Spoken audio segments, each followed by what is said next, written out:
Okay, हम लोग शुरू करेंगे चैप्टर नंबर 9 ट्रिग्नोमेट्री के बारे में जो है। चैप्टर का नाम है एप्लीकेशंस ऑफ ट्रिग्नोमेट्री। उसकी हम लोग करेंगे एक्सरसाइज नंबर 9.1। सबसे पहला क्वेश्चन है solve the following right angle triangles. अब राइट एंगल ट्रायंगल्स को सॉल्व करने वाले क्वेश्चन बहुत ही ईजी होते हैं और इनको सॉल्व हम लोग सिर्फ कुछ सिंपल थ्योरम्स की मदद से कर सकते हैं। सबसे नंबर 1 थ्योरम जो आपको बताना चाहिए that is the Pythagoras theorem. मेरे ख्याल में आपको सबको पता होगा, आपने पढ़ा है 9th में भी, that is c square is equal to A square plus B square, और ये only for right angle triangles है। So only for right angle triangles, यानी वो ट्रायंगल्स जिनके अंदर आपके पास एक एंगल 90 डिग्री है। For example this one is 90 degree, this one is 90 degree, ये साइन है 90 का, तो उन्होंने बता दिया है कि this are right angle triangle. तो इन पर सबसे पहले पिथागोरस थ्योरम अप्लाई होगा कि हाइपोटेन्यूज जो आपके पास, ऐसे नहीं कि किसी भी तीसरी साइड का जो हाइपोटेन्यूज, ये जो वाली जो सबसे लंबी साइड है वो हाइपोटेन्यूज होती है, जो 90 डिग्रीज के ऑपोजिट है, that side is called the hypotenuse. ये वाली जो साइड है, ये इसका स्क्वायर इक्वल होगा किसी एक ए और बी, इनमें से आप कोई सा भी चूज कर लें, ए के स्क्वायर और बी के स्क्वायर के। तो प्लस आप इसको बी स्क्वायर प्लस ए स्क्वायर भी लिख सकते हैं, ये आपकी मर्जी है, बट सी वाली जगह पर हमेशा सबसे लंबी साइड या 90 डिग्रीज के जो सामने वाली साइड है वो आएगी।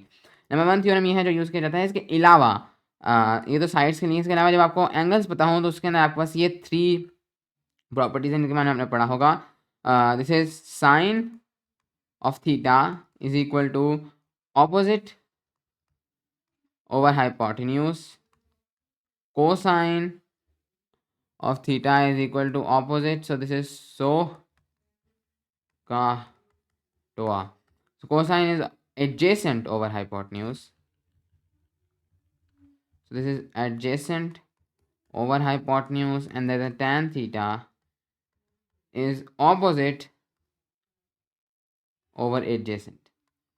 सो ये हैं जो आपने सो साइन कॉस और टैन, ये भी आपने बहुत पहले पढ़े होंगे। हो सकता है आपने उनको इस फॉर्म में ना पढ़ा हो, कभी कभी इसको लिखा जाता है। तो ये तो था सोहकाटोआ मेथड के थ्रू, और कभी कभी इनको लिखा जाएगा साइन ऑफ थीटा को as perpendicular over the hypotenuse, cosine of theta को लिखा जाएगा as base over the hypotenuse, and tan of theta को लिखा जाएगा the perpendicular over the base. But ये दोनों एक ही चीज़ है, इन दोनों से आंसर सेम आएगा। मुझे ज़्यादा इजी ये वाला लगता है क्योंकि इसके अंदर आपको ये ढूंढना नहीं पड़ता कि कौन सा बेस है और कौन सा परपेंडिकुलर है। इसके अंदर आपके पास, आप इस बेस और परपेंडिकुलर को कुछ भी नहीं ले सकते। हाइपोटेन्यूज तो होगा सबसे लंबा वाला, बेस वो वाली साइड होगी जिसके साथ आप थीटा लेने हैं। अगर आप थीटा इसको कंसीडर करेंगे, आपकी मर्जी, आप इसको मर्जी करते हैं। अगर आप इसको कंसीडर करेंगे तो इसके जो साथ वाली साइड है हाइपोटेन्यूज के अलावा, हाइपोटेन्यूज के साथ हमेशा दो साइड्स होंगी, एक तो थीटा के साथ हमेशा दो साइड्स होंगी, एक तो होगा हाइपोटेन्यूज, लेकिन उसके अलावा जो दूसरी साइड है वो आपकी बेस होगी, और फिर जो बाकी साइड बचती है that will be the perpendicular. अगर थीटा इधर है तो फिर बेस ये होगी और परपेंडिकुलर ये होगा, लेकिन इसके अंदर आपको इस चीज़ की फिक्र करने की जरूरत नहीं है। सो फॉर एग्जाम्पल अगर हम लोग इस वीडियो में इसके साथ चलेंगे, तो जो पहला वाला है, अगर मैं इसके अंदर से इन दोनों को करता हूँ, सो आपसे पहले वाले में ए और बी हमें निकालना है, जबकि हमें एंगल दिया हुआ है। तो फॉर एग्जांपल मैं इन तीनों में से देखता हूँ कौन सी प्रॉपर्टी यहाँ पर लगती है। अगर मैं यहाँ पर लगा दूँ अपने पास, फॉर एग्जांपल मैं इधर प्रॉपर्टी लगाता हूँ एडजेसेंट ओवर हाइपोटेन्यूज की। एडजेसेंट का मतलब है जो इसके साथ है, साथ यानी वो वाली जो हाइपोटेन्यूज के अलावा इसके साथ है। जैसे कि ये है, अगर मैं 45 को थीटा कहता हूँ पहले वाले क्वेश्चन में, तो ये हो जाएगा cosine of 45 degrees is equal to, अब यहाँ पर है एडजेसेंट ओवर हाइपोटेन्यूज। अब एडजेसेंट क्या है? एडजेसेंट होता है साथ, तो इस 45 या इस थीटा के साथ वाली साइड कौन सी है? तो इसके साथ दो साइड्स हैं, तो उन दोनों में से जो हाइपोटेन्यूज के अलावा वाली साइड है उसको हम लोगों ने ले लेना है। तो ये हो जाएगा हमारे पास ए, एडजेसेंट का मतलब है ये, and then hypotenuse is 10।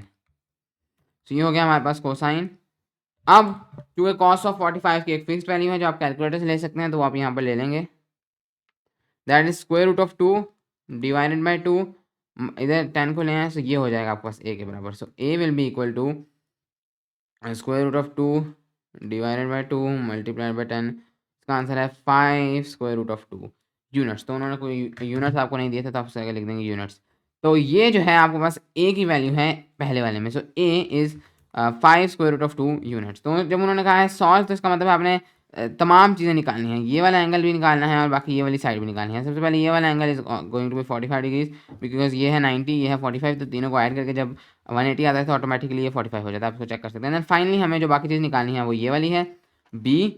B को हम लोग कैसे निकालेंगे? हम लोग इसको चाहें तो इसके थ्रू भी निकाल सकते हैं, हम कर सकते हैं हम लोग कर सकते हैं ऑपोजिट ओवर हाइपोटेन्यूज, ऑपोजिट ये वाली साइड हो गई और ओवर हाइपोटेन्यूज, या फिर मैं इसको पिथागोरस थ्योरम के थ्रू भी निकाल सकता हूँ। तो मैं इसको पिथागोरस थ्योरम के थ्रू निकालता हूँ। तो ये हो जाएगा मेरे पास हाइपोटेन्यूज है 10, तो 10 का square will be equal to 5 square root of 2 square plus b का स्क्वायर।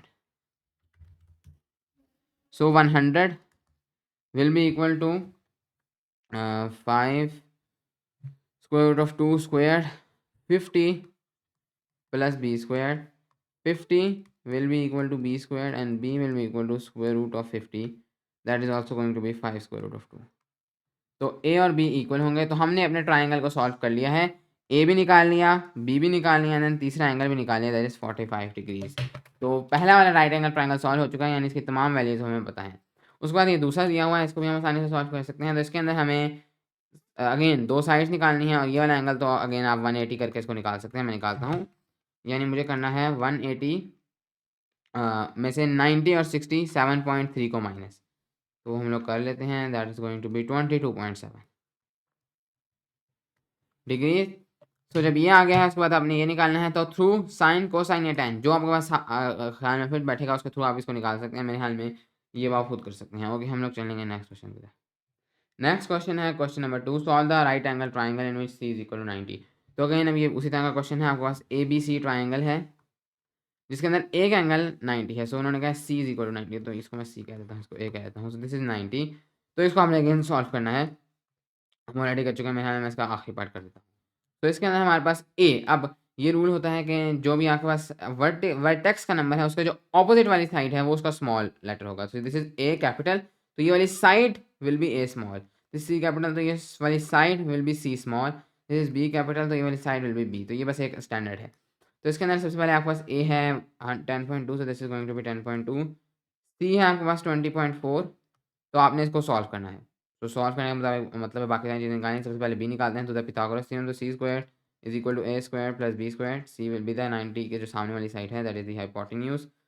सो 20.4 का square will be equal to 10.2 का स्क्वायर प्लस बी स्क्वायर। 20.4 का स्क्वायर 416.16 माइनस 10.2 का square 104.04 will be equal to b square.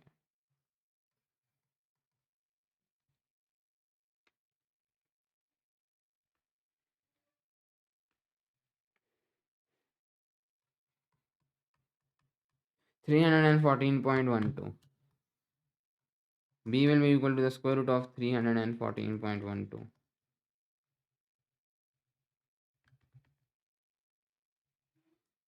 17.72 units.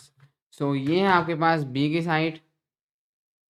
सो ये वाली आपके पास side आ गई है 17.72 यूनिट्स। बाकी इसके अंदर वाले एंगल्स तो वो अगर हमें निकालने हैं वो हम लोग निकाल सकते हैं थ्रू साइन कोसाइन या टैन इस्तेमाल करके। तो फॉर एग्जांपल मैंने अगर ये वाला एंगल निकालना है, इसको मैं कहता हूँ थीटा, इसके ऊपर मैं लगाता हूँ टैन ऑफ थीटा, तो ये हो जाएगा टैन ऑफ थीटा। बाकी दो भी लगाना तो आंसर तो सेम ही आएगा अगर वो लगते हो। तो tan of theta will be through this is TOA, यानी ऑपोजिट ओवर एडजेसेंट, तो ये वाली दो साइड, तो this will be b divided by ए।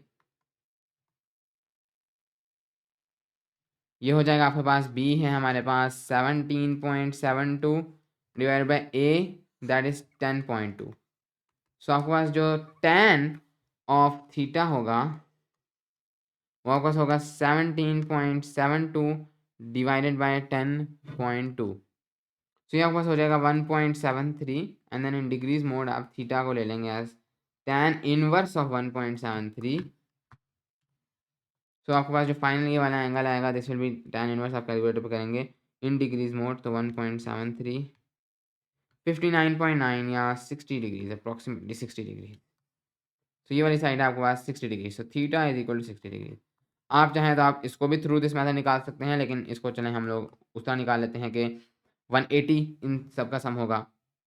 दूसरे अल्फाज में एक राइट एंगल ट्राइंगल में जो 90 डिग्री के अलावा वाले एंगल्स होते हैं उनका सम 90 होता है। तो ये भी एक प्रॉपर्टी है, यहाँ आप तीनों को 180 करें आंसर तो सेम ही आएगा। फॉर एग्जाम्पल मैं करता हूँ थीटा प्लस ये वाला मैं कह देता हूँ alpha, plus alpha will be 90 degrees, तो theta is 60 degrees plus alpha will be 90 degrees, so alpha will be 30 degrees. तुम्हारे ये राइट एंगल ट्रायंगल सॉल्व हो गया। इसके अंदर जो अंदर वाले एंगल्स हैं उनमें से एक एंगल है 30, एक एंगल है आपके पास 60, उनमें से जो बाकी साइड बचती है that is 17.72। Okay, next question. तो ये है हमारे पास question number 3, solve the given triangles using law of cosines. अब हमारे पास है लॉ ऑफ कोसाइंस। ये एक ऐसा लॉ है, हमने पिथागोरस थ्योरम पढ़ा, वो सिर्फ राइट एंगल ट्रायंगल्स पे लगता था। लॉ ऑफ कोसाइंस किसी भी ट्रायंगल पे लग जाता है, तो ये इसकी खास बात है। लॉ ऑफ कोसाइंस हमारे पास बहुत ही सिंपल है कि अगर हम कोई सी एक साइड लें तो इसके अंदर कोई ऐसा नहीं कि सबसे लंबी साइड लेनी है, कोई सी भी साइड लें। फॉर एग्जाम्पल मैं लेता हूँ ए लेता हूँ, तो उसका स्क्वायर ये इक्वल होगा हमारे पास जो बाकी दो साइड्स हैं, बी स्क्वायर प्लस सी स्क्वायर माइनस इन दोनों साइड्स के साथ 2bc। सो ये हो जाएगा 2bc इन दोनों साइड के साथ, प्लस इसके साथ मल्टीप्लाई होगा साइन इन दोनों के दरमियान जो एंगल होगा, यानी बी और सी साइड के दरमियान जो एंगल होगा, या फिर जो जिसको हम लोग कहेंगे एंगल ए, क्योंकि okay so this is cos, क्योंकि ये हमारे पास लॉ ऑफ कोसाइन है, मैंने गलती कर दी। This is cos of angle a, क्योंकि मैंने आपको बताया था कि इन दोनों के दरमियान जो एंगल होगा उसको हम ए कहेंगे, क्योंकि वो इसके ऑपोजिट वाला एंगल है। अगर ये ट्राइंगल है तो इसके अंदर अगर ये वाली साइड ए है तो ये वाली बी है, ये वाली सी है, इन दोनों के दरमियान इसके ऑपोजिट वाला कैपिटल ए, तो कॉस ऑफ ए, इस तरीके से हम लोग इसको लिखेंगे। और यही हमारे पास लॉ ऑफ कोसाइंस किसी भी ट्राइंगल पे लग जाएगा, चाहे वो राइट एंगल हो या ना हो। इसको हम लोग जो है पिथागोरस थ्योरम से भी ड्राइव कर सकते हैं, हम इधर नहीं करेंगे बट बुक में हुआ है। तो कोई सा क्वेश्चन करते हैं, मे बी लास्ट वाला, that is a is equal to 16, b is equal to 17, c is equal to 18। तो हमारे पास ये एक ट्रायंगल है जिसके अंदर हमारे पास एक साइड है 16, एक साइड है 17 और एक साइड है 18, और हमें अब इसको सॉल्व करना है। ओके, सो अब हम लोग इसको सॉल्व करेंगे तो लॉ ऑफ क्वेश्चन, यानी हमें इसके अंदर वाले एंगल्स निकालना है। तो फॉर एग्जांपल ये है हमारे पास ए, दिस इज बी, नो, तो ये है हमारे पास ए, तो ये हो जाएगा ए, ये हो जाएगा बी और ये हो जाएगा सी। तो सबसे पहले हम लोग निकालते हैं एंगल ए। एंगल ए निकालने के लिए हम लोग करेंगे इसके अंदर, तो ये वाला हम पुट करेंगे क्योंकि हमें एंगल ए निकालना है जो ए के ऑपोजिट है। This is a, this is b and this is c. तो हम लोग लिखेंगे a will be equal to यही वाली चीज़, b squared plus c squared minus 2bc cos of a. मैं इसको रीअरेंज करूँगा in terms of cos of a, क्योंकि मुझे एंगल ए निकालना है। ये हो जाएगा a squared minus c squared minus b squared minus c squared and then divided bye minus 2bc is equal to cos of A. Okay, और आप इसको लिख सकते हैं cos of A is equal to B square plus C square minus A square divided by 2bc, minus यहाँ से common लेंगे उसको कट करके। ओके, तो ये हो गया मेरे पास कॉस ऑफ ए, मुझे ए निकालना है। So cos of a will be equal to, मुझे तीनों साइड्स पता हैं, a is 16 and b is 17 और c is 18। So 17 square plus 18 square minus 16 square, right, इस तरह से होगा, डिवाइडेड बाय 2 इंटू 17 इंटू 18। ये हो जाएगा हमारे पास कॉस ऑफ एंगल ए के equal 17 square plus 18 square minus 16 square, answer divided by 2 into 17 into 18। So ये मेरे पास आ जाता है final approximately 0.58। A will be equal to the cos inverse of 0.58। तो एंगल ए हमारे पास जो फर्स्ट एंगल है that will be equal to 54.5 degrees approximately. So next हम लोग अब बाकी दोनों एंगल्स अपने निकालते हैं।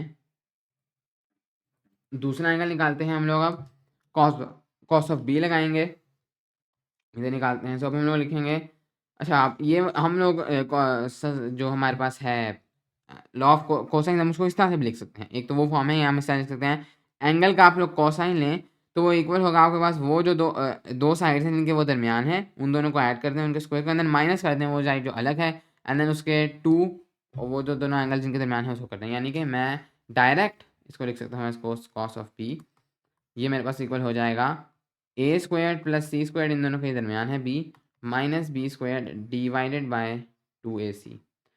तो cos of B will be equal to A 16 square plus C that is 18 squared minus 17 squared divided by 2 into 16 into 18.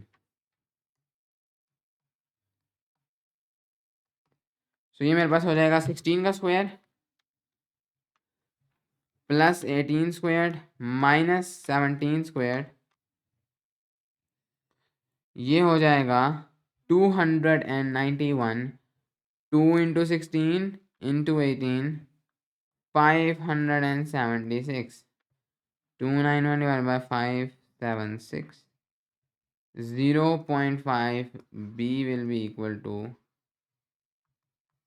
cos inverse of 0.5.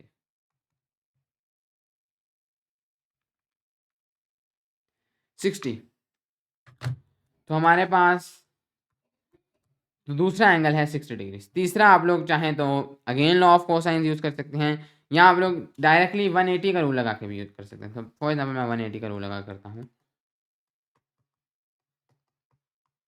और ये होगा हमारे पास तीसरा एंगल. सो 180 माइनस आप लोग करेंगे 60 प्लस 54.5 अगर मैं करूँ, सो 114.5 degrees will be equal to x. X will be equal to 180 minus 114.5 65.5 degree. तो ये हो गए हमारे तीन एंगल्स जो हमने निकालने थे, 54.5, 60 और 65.5. ओके, तो इसके बाद हम लोग चलेंगे अपने नेक्स्ट क्वेश्चन की तरफ. नेक्स्ट है question number 4. Use the law of cosine to prove. तो इसमें से मैं कोई एक प्रूव करता हूँ. पहला वाला 1 प्लस कहते हैं 1 प्लस कोसाइन ऑफ अल्फा. तो इसको मुझे प्रूव करना है इसके बराबर. तो चलें 1 प्लस कोसाइन ऑफ अल्फा से शुरू करते हैं. लेफ्ट हैंड साइड से शुरू करते हैं. मुझे इसको राइट हैंड साइड का प्रूव करना है. बराबर तो 1 प्लस कोसाइन ऑफ अल्फा किस चीज़ के इक्वल होगा. तो ये मेरे पास सबसे पहले इक्वल हो जाएगा 1 और प्लस कोसाइन ऑफ अल्फा में थ्रू अगर लॉ ऑफ कोसाइन देखो तो मुझे पता है cosine of alpha will be equal to, जैसे मैंने अभी आपको बताया था, बी स्क्वायर प्लस सी स्क्वायर माइनस ए स्क्वायर 2bc. सो मैं वो लिख देता हूँ 1 plus B square plus C square minus A square divided by 2bc. इन दोनों को ऐड करते हैं. This becomes 2bc plus B square plus C square minus A square divided by 2bc. Next अगर आप लोग देखें सो ये वाला आइडेंटिटी लगकर हो जाता है b plus C whole square. तो हमारे पास आइडेंटिटी है a plus B whole square is equal to A square plus 2ab plus B square. तो यहाँ पर इस वाले हिस्से में हम लोग ये आइडेंटिटी लगा सकते हैं बी स्क्वायर प्लस सी स्क्वायर और फिर ये 2pc. तो ये आइडेंटिटी लगी minus A square divided by 2bc. इसी को अगर मैं लिखूँ मैं आइडेंटिटी लगा सकता हूँ a square minus B square is equal to a plus b into a minus b. So ये मैं लिख दूंगा as b plus C minus a B plus C plus a divided by 2bc. तो इसके मैं इसको इक्वल कर सकता हूँ और इसी के मैंने इक्वल साबित करना था B plus C plus A B plus C minus A divide by 2bc. तो मैं कहता हूँ कि this is equal to the right hand side. यहाँ दूसरे अल्फाज में मैंने प्रूव कर दिया है कि left hand side is equal to right hand side जो मैंने करना था. Okay, next question.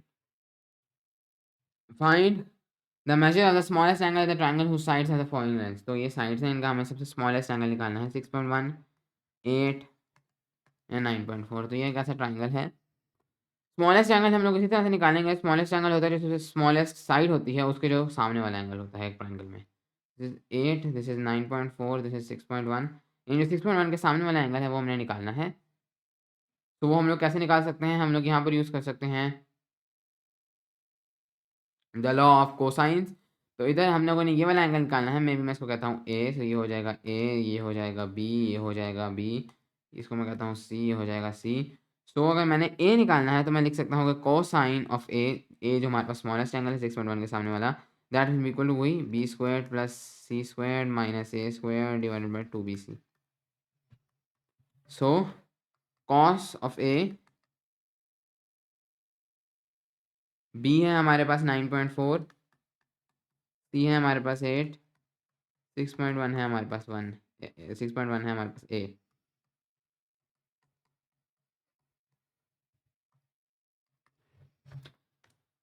9.4 square plus 8 square minus 6.1 square 115.15 divided by 2 into 9.4 into 8 150.4।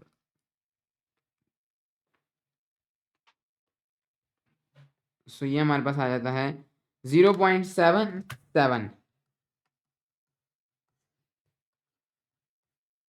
ये हम लोग निकालेंगे एज कॉस इनवर्स ऑफ 0.77। जब हम लोग लेते हैं कैलकुलेटर के ऊपर cos inverse of 0.77, this becomes 39.645।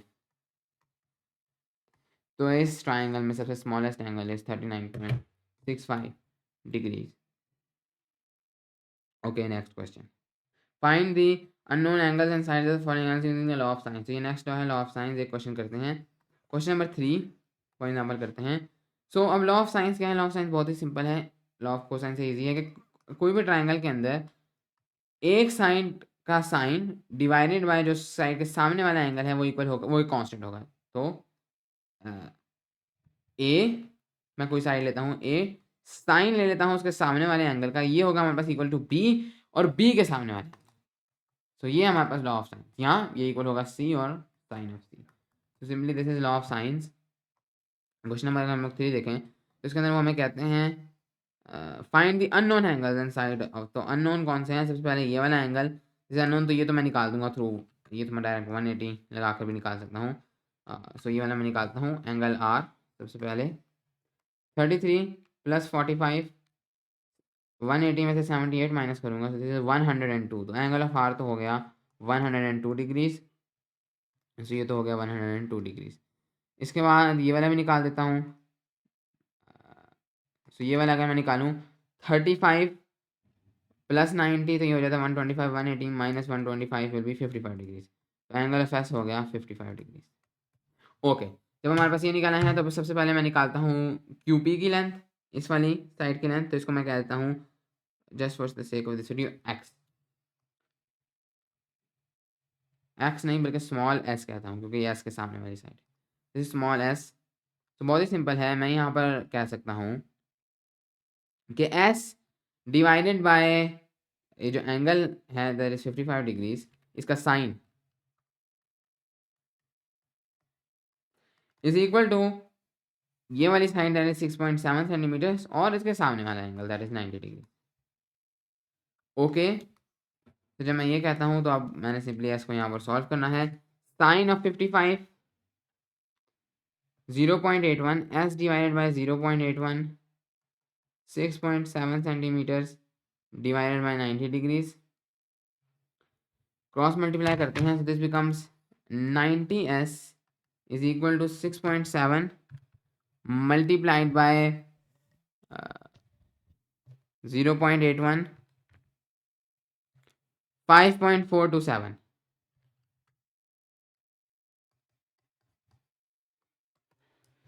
5.427 divided by 90 0.06। सो यहाँ एक मिस्टेक है, काफ़ी ऑकवर्ड आंसर है, मुझे भी नजर आई। जो मैंने यहाँ पर 90 लिख दिया, फिर भी साइन ऑफ 90। तो this is sine of 90 6.7 centimetre. जल्दी दोबारा करते हैं, साइन ऑफ 91।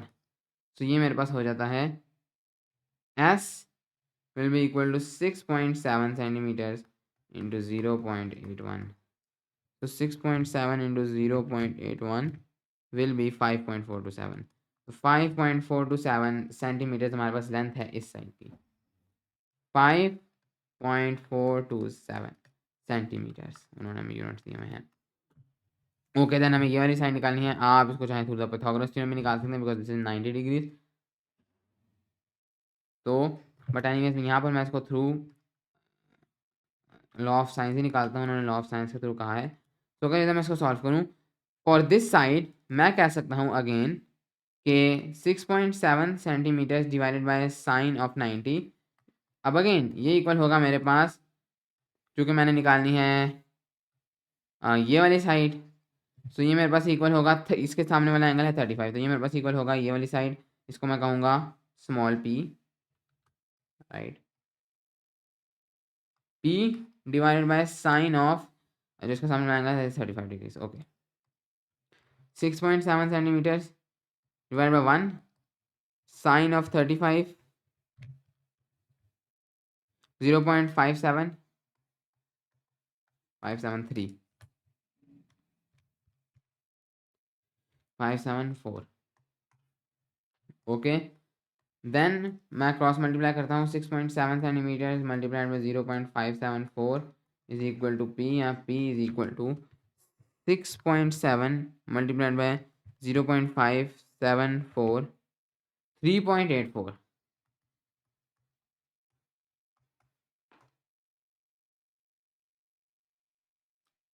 सो ये हो गई है हमारे पास पी की लेंथ। ये वाली जो साइड है इसकी लेंथ होगी हमारे पास 3.8458 सेंटीमीटर्स। ओके सो हमने अपनी ये वाली साइड निकालनी है।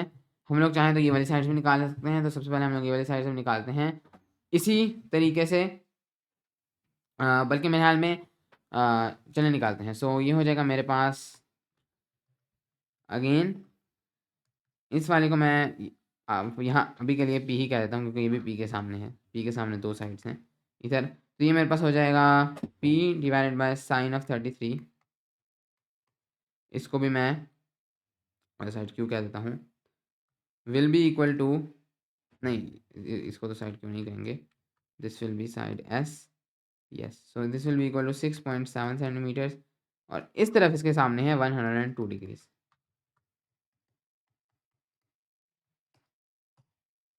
सो ये हो जाएगा P divided by sine of 33 0.545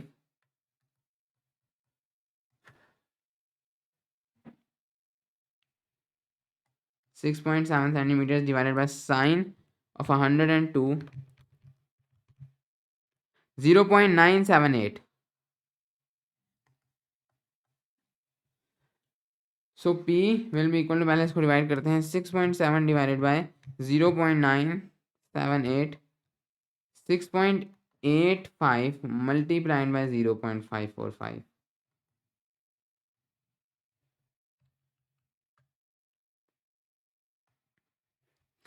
so answer 6.85 को मैंने मल्टीप्लाई करना है विद 0.545 3.733।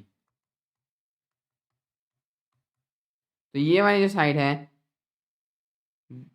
ये हमने निकाली साइड, तो ये वाली साइड है हमारे पास 3.733 सेंटीमीटर या आर एस साइड। और उसके बाद हमारे पास फाइनल जो साइड बचती है वो हमारे पास ये एस वाली, इसको भी हम लोग निकाल लेते हैं। So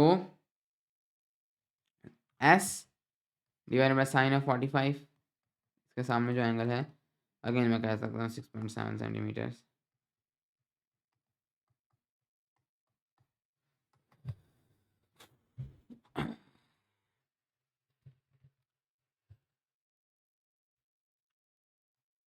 s divided by sine of 45 square root of 2 divided by 2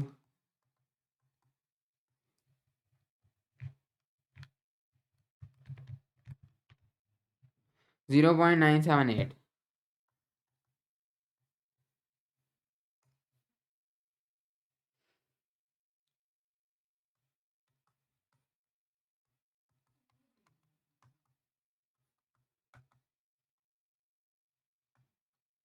okay so ये हो गया है हमारे पास इस तरीके से। तो ये हो जाएगा हमारे पास 2s 6.7 divided by 0.978 answer multiplied by square root of 2 answer divided by 2। So ये आता है हमारे पास s will be finally 4.85 centimetre. सो ये वाली साइड हो गई 4.85 सेंटीमीटर। ओके नेक्स्ट क्वेश्चन की तरफ चलेंगे। सो नेक्स्ट बाकी ये आपके पास एक नेक्स्ट क्वेश्चन है, question number 7 solve the triangles. Again अपने ट्रायंगल सॉल्व करना ये वाला मैं नहीं करूँगा। Sine of law of sines या लॉ ऑफ कोसाइंस में से जो लगता है उसको लगाएं और इसको सॉल्व कर दें। इन ट्रायंगल्स को अभी आपको आना चाहिए। हाँ, ये मेरे ख्याल में अब आपके लिए मुश्किल नहीं होगा, इससे कन्फ्यूज ना होइएगा। अगर आपको ये इससे कन्फ्यूजन है तो ये तो मेरे ख्याल में अब आपको पता होना चाहिए, आपने 9th में पढ़ा था। ये तो बस इसको लिखने का और तरीका है। So b is equal to 49 degrees 30 minutes, और इसके बाद फिर आगे सेकेंड्स आते हैं। तो या तो एक्चुअली में आप कैलकुलेटर से भी निकाल सकते हैं। आपके पास कैलकुलेटर में अगर आप 49 लिखें, इसके बाद इन मैथ मोड आपके पास ये एक सर्कल है, फिर आगे 3 कॉमास हैं, अगर इस पर क्लिक करें और इसके बाद दोबारा से 30 लिख दें, फिर से उस पर क्लिक करें, तो ये आपको इसको कन्वर्ट करके दे देता है। ये वाला आपके पास इन डिग्रीज आता है 49.5, राइट। 49.5 आता है क्यों? क्योंकि आपके पास एक डिग्री में 60 सेकंड्स होते हैं, 60 मिनट्स हैं, ये सेकंड्स 2 डनियाँ होंगी, तो 49.5 डिग्री। तो ये बस उसको लिखने का एक और तरीका है। ये अब आपको मेरे ख्याल में आता होगा कि आपने इसको कैसे सॉल्व करना है, लेकिन फिर भी मैं आपको मेरे ख्याल में थर्ड वाला पार्ट कर देता हूँ ताकि आप इसको कर लें। तो सबसे बी इज़ 49.5 डिग्रीज कैसे हमने निकाला? हमें पता है कि एक डिग्री के अंदर 60 मिनट्स हैं, ये हमारा बस एक स्टाइल है लिखने का। 60 minutes is equal to 1 degree, and then 1 minute के अंदर 60 सेकंड्स। Okay, 60 seconds. तो ये हमारा जो आम तरीका है, उसी तरह हम डिग्री पे भी हमने ये स्टाइल रखा हुआ है कि इसको मज़ीद इस हिस्सों में हम लोग डिवाइड कर पाएँ। तो इसको पॉइंट्स में लिखने आना सबसे बेहतर है। ए इज़ 24 डिग्रीज 10, आप इसको कैलकुलेटर से भी कर सकते हैं, मैं यहाँ पर आपको करके भी दिखाऊँ। तो 24 डिग्रीज प्लस ये आपके पास 10 है, 10 से मुराद 10 डिवाइडेड बाई 60, यानी 60 आपके पास एक्चुअल मिनट्स थे। उसके अंदर से 10 मिनट्स यहाँ ले रहे थे, 10 डिवाइड बाई 60 करेंगे तो डिग्रीज में कन्वर्ट हो जाएगा। तो 24 प्लस 10 डिवाइडेड बाई 60 जब आप करते हैं, दैट इज़ 24.16। तो आप इसको कन्वर्ट कर सकते हैं इंटू डिग्रीज, एक्चुअल डिग्रीज। तो ये आप कैलकुलेटर पे भी करेंगे तो आपको यही आंसर मिलेगा। ओके, एनीवे जब आपने डिग्रीज में कन्वर्ट कर लिया, ए इज़ 270, तो ये मैंने आपको कन्वर्ट कर दिया। आगे इसको सॉल्व करना है। मेरे ख्याल में आपके लिए कोई मुश्किल नहीं, मेरे ख्याल में आप तीसरा एंगल अब आपको निकालना पता है, 180 से करेंगे, फिर बाकी law of sines, law of cosines जो भी लगता है आप बाकी साइज निकाल सकेंगे। अगर आप अभी तक बाकी साइज नहीं निकाल सकते, आपको पिछले कॉन्सेप्ट को क्लियर करने की जरूरत है, इस वीडियो को दोबारा देखें। मेरे ख्याल में बाबा निकाल सकेंगे क्योंकि अब आपकी प्रैक्टिस हो चुकी है। Okay, next question, find the area of each of the following triangles. तो अब इन ट्राइंगल्स के हमने एरियाज निकालने। सिंपल, सबसे पहले हम लोग फार्मूला लिखते हैं। 3 आपके पास फार्मूला हैं, 4 है मुझे लगता है। एक तो आपके पास सबसे सिंपल फार्मूला है half into base into height. Okay, तो ये आपका सबसे सिंपल फार्मूला है, लेकिन इसका मसला ये है कि हर ट्रायंगल पे इजीली इसलिए अप्लाई नहीं होता। राइट ट्रायंगल पे सबसे इजीली अप्लाई होता है कि इसके अंदर आपने कोई सी एक साइड लेनी है, उसको बेस कर देना। फॉर एग्जाम्पल मैं साइड को बेस करता हूँ, लेकिन हाइट हाइट आपके पास, अगर आप ऑपोजिट वर्टेक्स से एक 90 डिग्रीज की लाइन इस पर ड्रॉ करेंगे, तो ये वाली जो आपके पास लेंथ बनेगी, this will be the height. Right angle triangle में अगर आप उसको बेस लेते हैं तो ऑटोमेटिकली यहाँ से 90 डिग्रीज ड्रॉप हो जाता है। तो राइट एंगल ट्रायंगल तो आप डायरेक्टली इसको हाइट कहते हैं, लेकिन आम ट्रायंगल्स में आप इसको हाइट कहेंगे तो आपको पिथागोरस थ्योरम से इसको निकालना पड़ेगा, जो कि लंबा काम है। तो ऑलरेडी हम इसको निकाल कर फॉर्मूला की फॉर्म में फिट कर चुके हैं थ्रू डेरिवेशन। तो हम देख लेते हैं। एक तो फॉर्मूला है ये, एक फॉर्मूला होता है आपके पास हाफ, कोई सी टू साइड्स, कोई सी आप टू साइड्स लें, बी सी फॉर एग्जाम्पल ले लेते हैं, ए बी ले लेते हैं, लेकिन इन हाफ बी सी और sine of the angle in between, जो कि ए होगा जैसा आपको पता है, तो ये भी आपके पास ट्राइंगल का एरिया होगा। तो इन दोनों फॉर्मूला से सेम चीज़ निकलेगी, but this is very easy. सिर्फ साइड्स और एंगल पुट करने, इसके अंदर आपको हाइट निकालनी पड़ेगी। फिर एक दूसरा आपके पास फॉर्मूला है हाफ, कोई सी साइड लें, फॉर एग्जाम्पल मैं लेता हूँ बी स्क्वायर, लेकिन कोई सी साइड लें, लेकिन उसका आपने स्क्वायर ले लेना है, और फिर इसको हमें मल्टीप्लाई करना है विद द साइन ऑफ, आपने इसको मल्टीप्लाई करना है विद द साइन उन दो एंगल्स के जो इसके ऑपोजिट नहीं है। सो इसके ऑपोजिट एक एंगल है, that is sine of B, उसके अलावा जो दो एंगल्स हैं उन दोनों को आपने यहाँ पर मल्टीप्लाई कर देना है, sine of a sine of c. तो ये भी आपके पास एक फॉर्मूला है ट्राइंगल का। और फिर एक और फॉर्मूला है, जब आपको तीनों साइड्स पता हो, एंगल्स ना पता हो, तो उसके लिए आपको हेरोन्स फॉर्मूला है, तमाम के तमाम इसी से डिराइव हुए हैं। तो इसकी डेरिवेशन आप बुक में देख सकते हैं। But this formula is square root of S, S minus A, S minus B, S minus C. A B C आपके पास साइड्स हैं और एस आपके पास सेमी पैरामीटर है, यानी पैरामीटर है a plus b plus c, semi parameter है a plus b plus c divide by 2। तो ये आपके पास फॉर्मूलाज हैं। तो मैं इसके अंदर से, अब आप इन फॉर्मूलाज को देख लें, मैं इसके अंदर से फॉर एग्जाम्पल लास्ट पार्ट करता हूँ, जिसके अंदर मुझे एक एंगल दिया हुआ है और दो लेंस, तो मुझे ये वाला फॉर्मूला अप्लाई करना पड़ेगा। ये है आपके लिए दो लेंस और एक एंगल के लिए, ये आपके पास एक लेंथ और दो एंगल्स दिए हों, जैसे आप एक लेंथ और तीनों एंगल्स, यहाँ दो भी दिए हों तो आप तीसरे निकाल लेंगे डायरेक्टली। और फिर ये है आपके पास जब तीनों साइड्स हों, तो आखिरी वाले में मैं ये वाला पुट करूँगा। तो आखिरी वाले का मेरे पास एरिया आएगा हाफ बी सी, तो मैं बी सी नहीं, मैं लिखूँगा ए सी और साइन ऑफ बी, क्योंकि मेरे पास इन दोनों के दरमियान बी वाला एंगल है। This is B, half A is 7.2। ये आपने यहाँ पर कोई भी एंगल नहीं डाल देना, ये इन दोनों के जो दरमियान एंगल है दैट इज बी, वो डालना है 3.4 और sine of 42 degrees.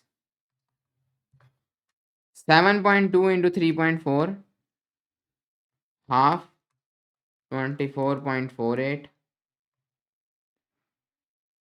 multiplied by sine of 42 0.67.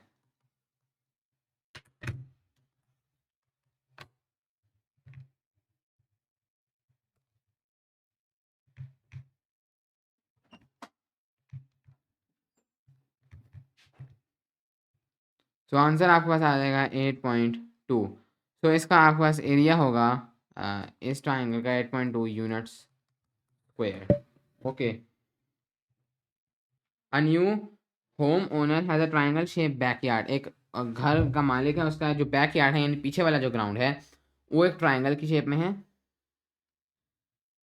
To of the three sides, इन तीनों में से दो साइड्स हैं, एक है 53 फीट और दूसरी है 42 फीट, और इन दोनों के दरमियान जो एंगल है that is 135 degree including angle. इसका हमें एरिया निकालना है. So we have to find the area of the yard, यानी इस यार्ड का एरिया कितना है ये हमें फाइंड आउट करना है. तो हम लोग देखते हैं. इसका हम लोगों ने एरिया निकालना है, तो हम लोग अगेन हमें दो साइड्स पता है, उनके दरमियान वाला एंगल पता है, तो हम लोग यही वाला फॉर्मूला लगाएंगे, हाफ बी सी. तो वही नाम मैं इसको कहता हूँ ए बी. ये हो जाएगा sine of B. So anyways आपने इसके सिंपली ये वाली साइड पुट करनी है, ये वाली साइड और बीच में उस एंगल का साइन पुट करना है. आपको बस इसका एरिया आ जाएगा. मेरे ख्याल में आप ये खुद कर सकते हैं. ओके, तो इसके साथ ही हमारी ये एक्सरसाइज कंप्लीट हो गई. Thank you very much.